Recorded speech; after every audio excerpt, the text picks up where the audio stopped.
Dans cette vidéo, je vais vous partager 5 raisons qui peuvent limiter ou bloquer votre plaisir sexuel, même lorsque vous êtes avec une personne de confiance, une personne que vous appréciez. Pour vous accompagner sur le chemin de l'épanouissement sexuel, le guide 9 secrets pour atteindre l'orgasme vous partage des conseils et des exercices à faire. Vous pouvez le télécharger gratuitement grâce au lien dans la description. Pourquoi vous ne ressentez rien pendant vos relations sexuelles alors que d'autres semblent bien s'amuser, semblent avoir des sensations de plaisir incroyables? Avant de répondre au pourquoi, il me semble important de vous dire qu'il y a des solutions. Vous n'êtes pas condamné à avoir une sexualité ennuyeuse et frustrante. Et je sais bien de quoi je parle, parce que le plaisir, c'est justement mon sujet de prédilection. Je l'ai étudié pendant des années et aujourd'hui, en tant que consultante en santé sexuelle, j'aide les personnes comme vous à développer leur plaisir et à atteindre l'orgasme. Pour mieux comprendre votre situation, je vous propose de faire un peu comme si j'étais face à vous. Ensemble, on va essayer de préciser ce que vous vivez afin que vous puissiez mieux savoir quelles sont les solutions les plus adaptées à votre réalité. Pour commencer, je vais donc vous poser quelques questions. Si vous le souhaitez, vous pouvez y répondre en complétant un document que je vous ai préparé et que vous pouvez télécharger en cliquant sur le deuxième lien dans la description. La première question que j'aimerais vous poser, c'est à quel moment vous ne sentez pas de plaisir? Par exemple, lorsque vous vous caressez vous-même, est-ce que vous avez des sensations agréables? Qu'en est-il lorsque vous êtes avec un ou une partenaire? Est-ce que votre expérience est différente en fonction du partenaire? La deuxième question est vraiment importante. Quelles sont les pratiques avec lesquelles vous ressentez du plaisir et quelles sont les pratiques avec lesquelles vous ne sentez rien ou pas grand-chose? Il arrive par exemple très souvent que des femmes ressentent peu de sensations à la pénétration, mais peuvent en ressentir avec le cunnilingus ou des caresses digitales. Il peut aussi arriver que des femmes ressentent des sensations uniquement avec des jouets sexuels, voire n'en ressentent quasiment aucune, quel que soit le type de stimulation. Chaque personne a une expérience qui lui est propre et vous êtes complètement unique. Même si vous n'êtes pas la seule personne à vivre des difficultés en lien avec le plaisir, celles-ci se manifestent différemment d'une personne à l'autre. Maintenant, imaginons une échelle de 0 à 10, où 0 renvoie à 0 sensation de plaisir et 10 à un plaisir super intense, super agréable, bref, le top du top. Maintenant, je vous invite à repenser à des expériences sexuelles passées. À quel endroit vous situez-vous sur l'échelle du plaisir? Quel est votre niveau de plaisir quand vous êtes seul ou quand vous êtes avec une autre personne? Mais aussi, quel est votre niveau de plaisir en fonction des différentes pratiques sexuelles que vous avez déjà essayées? Par exemple, seul vous pourriez parvenir à ressentir 8 sur 10 de plaisir en vous caressant le clitoris. Mais dans un tout autre contexte, il se pourrait que vous ne sentiez que 2 sur 10. Par exemple, si les caresses vous étaient données par la main d'un partenaire. Un autre exemple, lors d'un cunnilingus, vous pourriez être à 5 sur 10 et lors d'une pénétration, vous pourriez être à 0 sur 10. Vos ressentis peuvent varier en fonction du contexte et des pratiques et il peut ainsi être intéressant que vous preniez le temps de voir où vous vous situez. Par ailleurs, on peut avoir tendance à considérer ne ressentir aucune sensation, mais quand on prend le temps d'observer réellement nos sensations, on peut réaliser qu'il y a en réalité plus de nuances et de subtilités. La dernière question à laquelle vous pouvez répondre, c'est « Depuis combien de temps avez-vous remarqué ressentir aucun plaisir ?» Est-ce que ça fait 1 ou 2 semaines, des mois, des années? Si vous pouviez constituer une sorte d'historique de votre plaisir, à quel moment avez-vous ressenti des sensations? Quel était le contexte? Et quels étaient les moments marqués par de faibles niveaux de plaisir? Parvenez-vous à identifier des événements, des changements, des façons de fonctionner qui pourraient expliquer partiellement ou totalement votre situation actuelle? Maintenant que vous avez fait ce petit état des lieux, on va pouvoir s'intéresser aux 5 grandes raisons qui peuvent expliquer pourquoi vous ne ressentez rien en faisant l'amour. Écoutez bien cette vidéo jusqu'à la fin parce qu'il est possible que la 5e raison soit justement celle qui explique le mieux votre situation.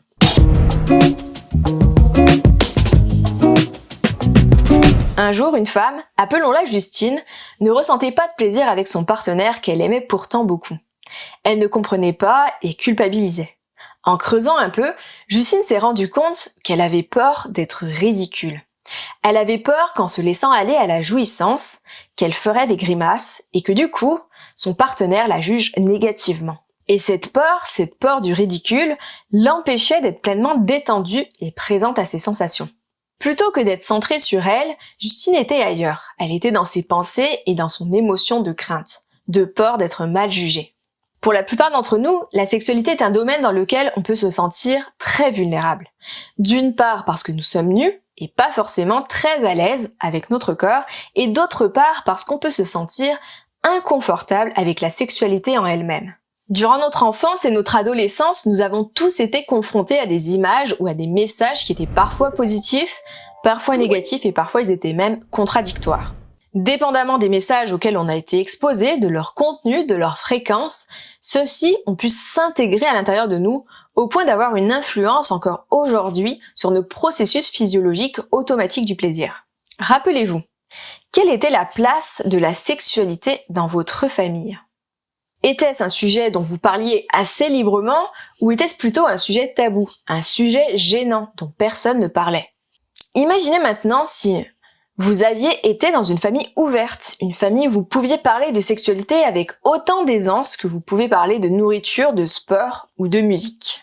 Imaginez si on vous avait régulièrement répété que la sexualité était une belle façon de se connecter avec les autres et une belle façon de s'aimer soi-même. Imaginez si vous aviez l'intime conviction que le plaisir sexuel est un plaisir tout aussi valable que le plaisir de manger un bon repas entre amis ou le plaisir de se prélasser l'été en plein soleil. Imaginez si la sexualité, si le plaisir sexuel était associé à l'intérieur de vous à la liberté, au calme, à la joie, à la complicité, à quelque chose de naturel, à quelque chose d'aussi naturel que le simple fait de respirer. Qu'est-ce que ça aurait changé pour vous aujourd'hui ? Est-ce que ça vous aurait aidé à mieux vous sentir dans votre sexualité ? De par leur vécu ou de par leur éducation, pour certaines personnes, le plaisir est une source de honte et de culpabilité. Avoir une mauvaise image de la sexualité, comme vous pouvez le deviner, peut nourrir un blocage ou une limitation dans le fait même de ressentir du plaisir.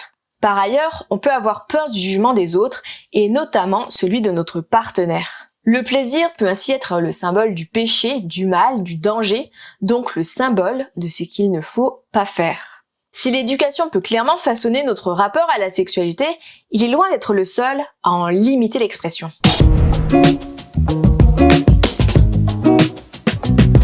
Un jour, je me suis demandé, qu'est-ce qui fait qu'on aime une musique plutôt qu'une autre, ou un aliment plutôt qu'un autre ? Qu'est-ce qui fait qu'on apprécie ou non la sexualité ?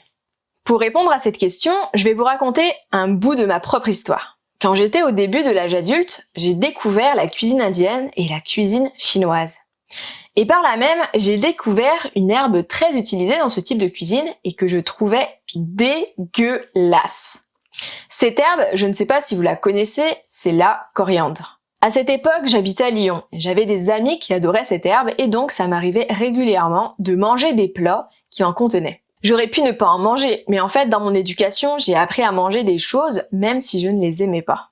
Et un jour, je me suis rendu compte que la coriandre que je trouvais avant dégueulasse m'était devenue agréable.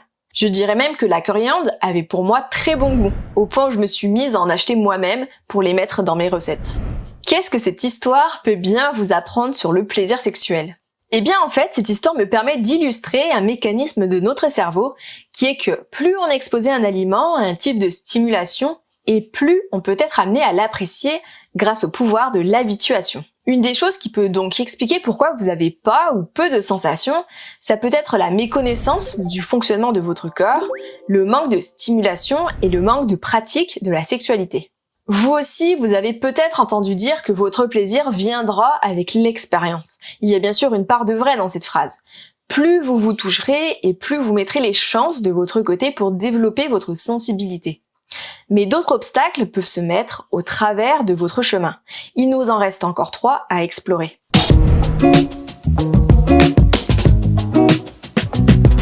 Marie a une vie bien remplie. Elle vit dans un petit appartement à Paris, à 3 rues de là où vit son petit ami. Dans son travail, elle a beaucoup de responsabilités, ce qui est valorisant, mais aussi très stressant. D'autant plus stressant que son entreprise rencontre des difficultés à cause de la crise sanitaire. Elle a peur de perdre son emploi et son stress a déclenché un cycle infernal de pensées négatives. En plus, son copain Maxime a une de ses cousines qui a attrapé la Covid et qui vit plusieurs complications. Marie et Maxime vivent des tensions et lorsqu'ils se retrouvent tous les deux, ils sont préoccupés et ne parviennent plus à aussi bien se laisser aller dans la sexualité. Ils prennent le temps de se caresser, mais parfois, Marie se force. Elle se force à aller plus loin, parce qu'elle a peur de l'avenir et qu'elle ne veut pas perdre Maxime, ce qui amplifierait encore plus son stress. Mais son stress, justement, bloque la venue du désir. Son énergie est dédiée à alimenter l'ensemble de ses pensées et elle ne parvient plus à ressentir du plaisir. Même si la sexualité est un aspect important de notre vie, notre cerveau, quant à lui, dédie ses ressources à la résolution des problèmes qui concernent notre survie. Les mauvaises nouvelles en lien avec la santé ou le travail, les peurs et les inquiétudes viennent entraver nos capacités à ressentir du désir et donc peut aussi entraver la venue du plaisir.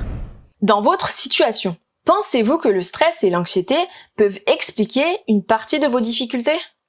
Depuis quand avez-vous du mal à ressentir du plaisir? Une de nos ressources les plus précieuses est constamment sollicitée. Dans la chambre à coucher, si cette ressource est mal positionnée, elle peut nous donner l'impression d'être un spectateur de notre propre corps. Cette ressource est sollicitée par Facebook, Google, YouTube, Instagram et par toutes les applications qui nous envoient très fréquemment des notifications. Cette ressource est précieuse parce qu'elle permet de générer évidemment beaucoup d'argent, mais surtout parce qu'elle est particulièrement utile pour améliorer notre qualité de vie, y compris dans notre sexualité. Mais de quoi est-ce que je vous parle? Je vous parle de votre capacité d'attention, votre capacité à vous concentrer. Cette capacité qui, comme vous le verrez dans le guide 9 secrets pour atteindre l'orgasme, fait partie selon moi des capacités à développer pour jouir d'une sexualité plus épanouie. Avec l'augmentation de l'utilisation des réseaux sociaux et du numérique, les capacités à rester concentrées pendant de longues durées ont diminué. Donc, j'en profite pour vous remercier pour votre attention précieuse, votre attention qui, je sais, peut être facilement distraite. Il y a donc un réel enjeu dans la sexualité et ailleurs à préserver, à protéger et à renforcer sa capacité d'attention. Et si vous avez envie d'accéder à des exercices guidés, la plupart des programmes que vous trouverez sur le site owi.fun vous aideront à développer votre capacité d'attention. Mais si aujourd'hui vous ne ressentez aucun plaisir, c'est peut-être pour des raisons encore plus profondes.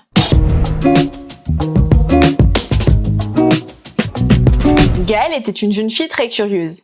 Comme beaucoup d'enfants, quand elle avait 7 ans, Gaëlle explorait son corps. Un jour, elle était avec un ami et ils jouaient au docteur. Ils étaient à l'abri des regards, enfermés dans une pièce à part. Ils se touchaient tour à tour, y compris les parties intimes. Ils rigolaient, ils s'amusaient, et ils étaient un petit peu fascinés par les différences qu'ils pouvaient observer sur le corps de l'un comme de l'autre. Gaëlle était presque émerveillée par le zizi de son ami. Puis soudain, alors qu'ils étaient en train de passer un bon moment ensemble, un adulte surgit et, paniqué par la scène qui se produit sous ses yeux ébahis, il se met à crier, leur ordonne de se rhabiller et d'aller jouer dehors. Non seulement Gaëlle a eu peur, mais elle a également ressenti de la honte et de l'humiliation d'avoir ainsi été surprise. Les années passent et Gaëlle a maintenant 9 ans. Elle prend sa douche tranquillement, se savonne tout le corps et pendant que sa mère se maquille à côté, Gaëlle prend le jet d'eau pour se rincer. Elle fait couler de l'eau sur ses cheveux, son visage, ses épaules, puis peu à peu, elle dirige le jet d'eau vers l'intérieur de ses 2 cuisses. La pression de l'eau fait frétiller son clitoris, Gaëlle ferme les yeux et entreprend, tout innocemment, de savourer ces quelques sensations de plaisir. Puis tout à coup, elle entend la voix de sa mère qui lui demande « Qu'est-ce que tu fabriques ?» Gaëlle sursaute, bafouille 3 mots, se rince en vitesse et sort de la salle de bain toute gênée. Au moment de la puberté, l'entrejambe de Gaëlle vit des moments de chaleur et sa main est comme attirée pour la toucher. Dans l'intimité, elle se caresse doucement, s'étonne de ne ressentir aucune sensation agréable, mais se dit que ça finira par arriver. Après tout, Gaëlle sait bien qu'elle est jeune et qu'elle a beaucoup à explorer.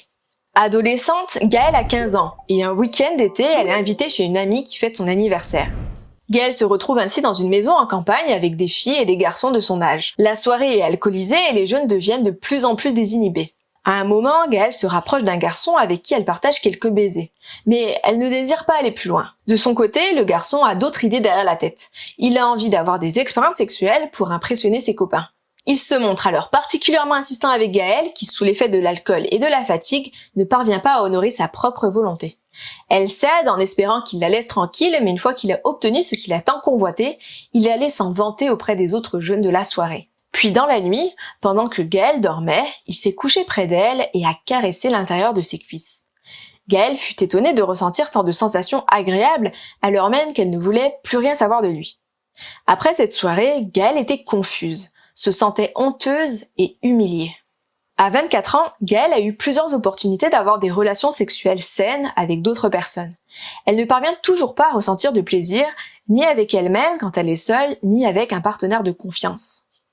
Si les abus sexuels sont connus comme pouvant impacter négativement le fonctionnement de la sexualité, que ça soit le désir, le plaisir, l'excitation et l'orgasme, l'histoire de Gaëlle nous montre aussi que nos expériences durant l'enfance peuvent façonner notre vécu sexuel. Ils peuvent aussi nous rendre plus vulnérables face aux expériences négatives durant l'adolescence et le début de l'âge adulte. Une fois adultes, nous pouvons avoir tendance à oublier ou à minimiser ce que nous avons vécu. Mais s'il y a une chose importante que vous devez retenir de cette vidéo, c'est que le cerveau d'un enfant ne perçoit pas le monde de la même façon que le cerveau d'un adulte. Le cerveau d'un enfant est en pleine ébullition. Il est ouvert à tous les apprentissages issus des expériences. Par ailleurs, il est dépendant du regard des adultes et il y accorde une grande importance. Dans la perspective d'un enfant, les adultes représentent sa survie et ne doit surtout pas se les mettre à dos. Il leur obéit et ne fait pas la part des choses entre des réactions appropriées et des agissements déplacés. À ce stade-ci de la vidéo, il y a peut-être des explications qui ont plus fait écho à votre situation que d'autres. Peut-être que vous aimeriez des précisions pour suivre la discussion, et si c'est le cas, contactez-moi et ça va me faire plaisir d'échanger avec vous. Vous pouvez m'écrire un message privé ou un commentaire. Si vous aimeriez savoir comment ressentir du plaisir quand on n'en ressent pas, eh bien, figurez-vous que ça sera le sujet des prochaines vidéos. Pour ne pas les manquer, abonnez-vous en cliquant sur la cloche des notifications ou rejoignez la cachette pour recevoir mon travail directement dans votre boîte mail. Je vous dis à bientôt et prenez soin de vous.